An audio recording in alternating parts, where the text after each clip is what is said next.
Everybody needs emotional support, but it can be challenging to know how and when to provide it. To create a healthy relationship, you want your partner to know you're there for them, while still being mindful of your own mental well-being. There are a number of strategies to provide emotional support in a way that is healthy for both you and your partner. How to emotionally support your partner. Listen to your partner. When your partner opens up to you, it's important to really listen and pay attention. It can be easy to get distracted, especially when we lead such busy lives, but it's important your partner is given your full attention. If you are not fully present while listening, you may miss important information, which may leave your partner feeling like you aren't interested in or don't care about their thoughts and feelings. Active listening is a supportive and caring practice when someone is opening up to you. Ask your partner what they need from you. If your partner is opening up to you and you are not sure what they need, you can ask what they're looking for in that moment. A good question to ask for clarification is, would you prefer comfort or solutions right now? If they just want to vent, they may not be in a state to receive or appreciate advice and feel upset and unheard. Studies have shown that men in particular are more likely to want to fix things for their partners rather than simply listen. Paraphrase and repeat back what they've said. By doing this, you're showing that you're actively listening and that you understand what your partner is saying. It also validates what your partner is telling you. When they've finished telling you something, you can summarize what they've said. A way to begin paraphrasing and repeating what they've said is, "What I'm hearing you sharing is." If there's anything you're not sure on, don't be afraid to ask for clarification. It shows that you're taking an interest and you want to be on the same page. Take their problems seriously. Whatever your partner is going through or struggling with, it's important to take it seriously and to respond with empathy, care, and compassion, even if it's not something you'd personally see as a big deal. Because, to your partner, it is a big deal. Sometimes, people want to say things like, "It's not the end of the world," when a loved one is struggling, but their feelings are not any less valid because some people might have it worse. Your partner will appreciate you taking their problems seriously as something that is real and valid for them a lot more than they would you minimizing or dismissing them. Offer physical affection. Whether or not physical affection is desired or helpful depends on the person and situation. For some, physical affection may feel welcome and comforting when it comes to providing your partner with emotional support. This might be something as simple as holding their hand while they're talking to you, or cuddling them when they are struggling. You can offer physical affection by asking questions such as, "Can I hold your hand or rub your back as you are speaking?" And, "Is it okay if I give you a hug?" Different people like different levels of physical affection at different times. If you are feeling unsure, communicate with your partner so you can learn what they are open to receiving and can provide it accordingly. Provide meaningful gestures. When your partner is struggling, they might find it more difficult to carry out the usual day-to-day responsibilities and tasks. While listening to your partner is important, some people appreciate concrete actions like taking care of some of the tasks they might not feel up to. If there's a chore they usually do that takes time and effort, you could offer to do it for them. Or, you could pick up their favorite food so they don't have to worry about cooking, or even just pick up some flowers or a small gift to let them know you're thinking about them and that you care. Simply offer love. It can be reassuring and comforting for your partner to be reminded that you love them and are with them through a challenging time. Make it clear that you love them, you're there for them, and you care for them. It might not fix or solve what they're going through, but it'll certainly help them feel more supported. Your partner will likely appreciate you checking in with them regularly.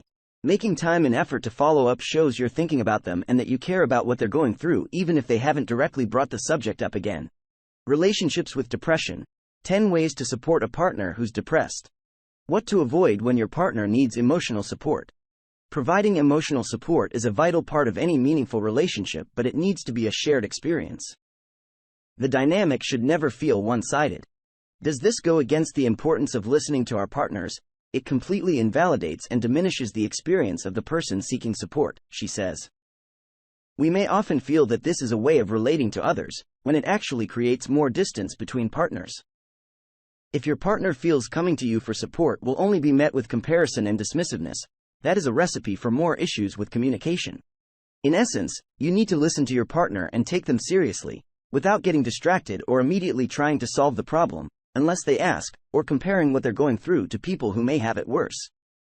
But at the same time, it's important that it's not one-sided, rather, that you're mutually supportive with each other. If you find you are giving care and comfort to the point where you are feeling burned out, drained, and resentful, this is a sign that you are becoming burned out, overextending yourself. At this point, it is important to take care of yourself and encourage or support your partner in seeking additional support from friends, community members, or a therapist. It's time to ditch toxic positivity in favor of emotional validation.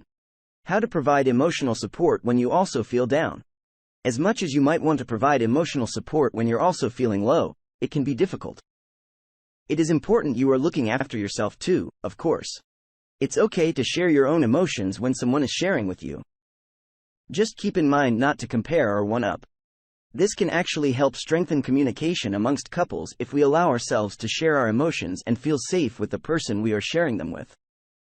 If you are feeling down, it's okay to say it.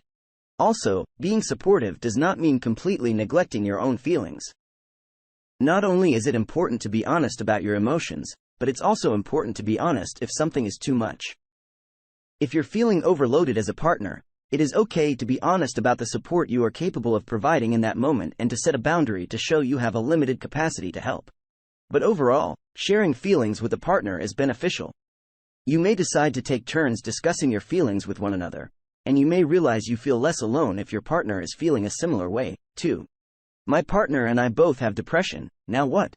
What to say when you don't know what to say? You won't always know what to say when your partner opens up to you, particularly if you can't relate to what they're going through. Don't be afraid to admit that you can't relate directly, but still make sure to emphasize that you're there for your partner and you love them. This might be where non-verbal methods of supporting your partner come in. Even if you aren't sure what to say, a kiss, a hug, or a handhold might say more than your words can. Or, you can express your care and concern by buying them a gift, doing the chores, or taking the dog for a walk so they don't have to. When to suggest outside help. You might not be best equipped to deal with everything your partner tells you. Or, you might be getting overwhelmed with everything they tell you. At this point, external help may be beneficial. But how can you go about suggesting your partner goes to therapy? Choose a private space, somewhere they'll be comfortable and where you won't be disturbed. Talk about your own experiences if you've had therapy before. Be validating and compassionate. Mention that you've noticed that they haven't been acting themselves. Make it clear that you're only sharing this because you care about them. Give them space to talk about how they're feeling, if they want to. Offer your support in finding the right therapist. Providing your partner with emotional support will only serve to make your relationship stronger in the long run, but there are right ways to go about things. As sums up, providing emotional support doesn't mean we take on our partner's problems, nor does it mean we fix it for them. It means we sit with our loved ones, empathize with them, and help them to feel that their emotions are valid. This goes a long way in establishing security and comfort in any relationship. Different things will resonate with different people, and what works for your partner might not work for somebody else. Doing your best to learn what your partner needs and providing emotional support for them through difficult times is an act of love and care that can be supportive of healing, comfort, and closeness in your relationship.